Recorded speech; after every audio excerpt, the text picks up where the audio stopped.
Alright guys, welcome to your third Photoshop tutorial, and in this tutorial I'm going to show you guys how to create a new document.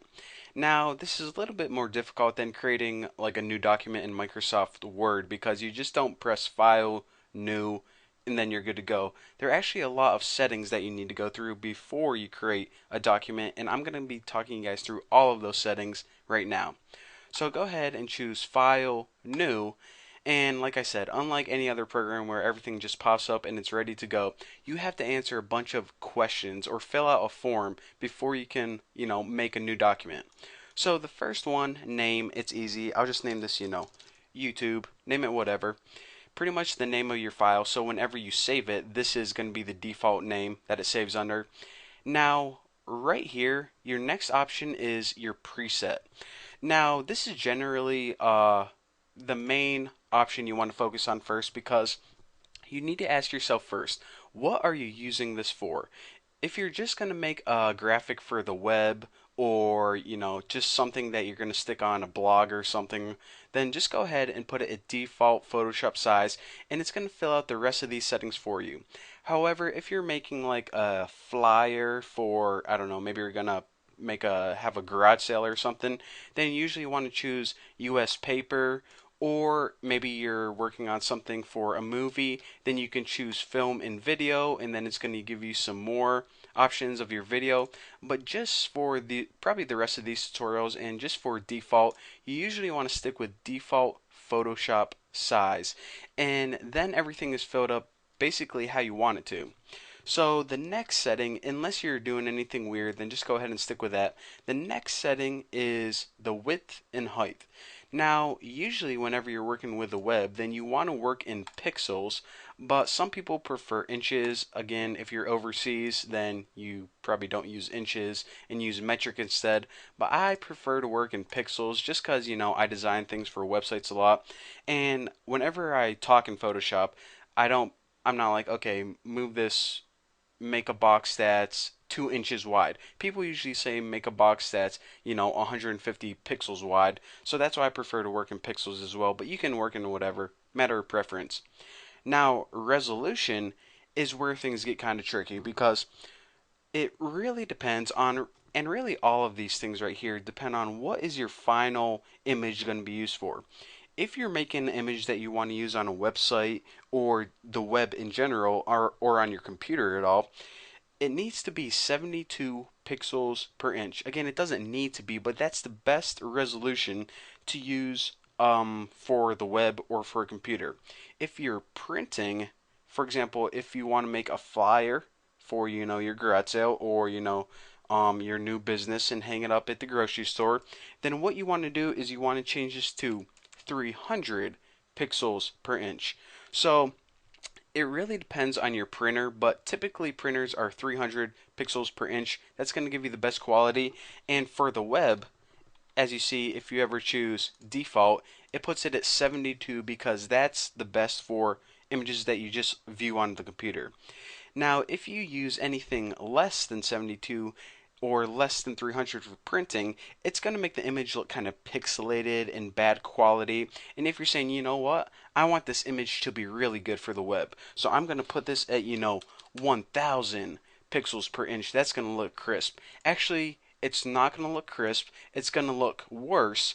And the reason that, they put 72 is because that's the standard. So don't think that putting like 1,000 pixels per inch is going to give you a really high quality image. It's not going to make a difference. It's just going to waste a bunch of memory on your computer. So remember the rule: 72 for web, 300 for print. Now the color mode is another weird thing. You know how, when Apple and Microsoft were first making their computers, they couldn't make anything compatible. This is another weird thing that the people who made like printers and computers just added this to annoy us. RGB and CMYK are the two main color modes you're going to use. Whenever you're working with images on the computer, use RGB, and typically printers prefer CMYK. So if you ever want to print something on a piece of paper, it's probably better to use CMYK color. But since I'm making tutorials and using these pictures on the web, you typically want to stick with RGB 90% of the time.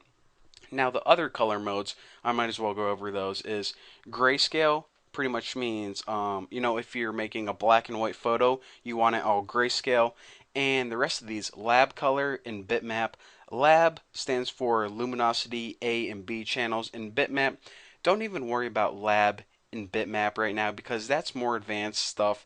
The really only thing you need to worry about in these tutorials, I'm going to be using RGB 100% of the time, and that's what people typically use unless you're doing something really weird. So just remember that. That's the main one. We'll talk about the more advanced ones in the upcoming tutorials. Now, 8-bit, don't really worry about that right now. 8-bit's fine for what we're going to be doing. The background contents are, you can make it a color, which is, of course, green, blue. I typically like to use white because, first of all, even if you want your background transparent, like you're making a logo that you're going to put on a website and you don't want a background that's white, I like to make the logo with a white background anyways because it's easier to work with, and then later on when you want to save the final image, you can take the white away. So I always choose white right here, and even if you want the background to be transparent, you don't want to work with a transparent background. It looks weird in Photoshop. So you want to pretty much always stick with white right here. And I'll show you how you can remove the background really easy later on, about 2 clicks of the button. Now, the other things I want to go over is the advanced section. Again, this is obviously advanced stuff, so you might as well just hide that because you don't want to accidentally click anything. But the color profile, don't even worry about that right now. Whenever we talk about color management, I'll talk about that. In the pixel aspect ratio, this is pretty much, do you want your pixels to be square or not square? Pretty much 99.9% of the time you want square pixels. The only people who ever don't want square pixels is if you're working with a really weird video editing program. Some video things or some graphics that you make for videos like titles, or I don't know, maybe you're just making a special effect on your video.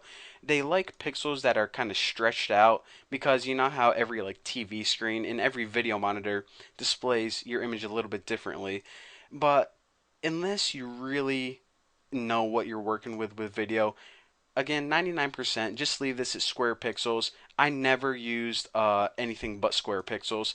So once you're done setting everything, then just go ahead and hit OK, and it creates a new blank document where you can draw on, add some text, add some images, add whatever you want.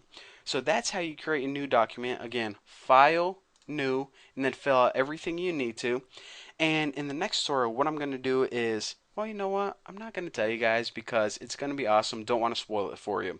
But again, a lot of these things you don't even want to touch. You just want to choose default Photoshop size and OK. But if you want to go, change one thing specific to how you want it, that's how you do it. So thank you guys for watching. Don't forget to subscribe, follow me on Twitter, Google Plus, and if you want to send me like $1,000 in the mail, you can do that too. So thanks for watching again, and I'll see you in the next video.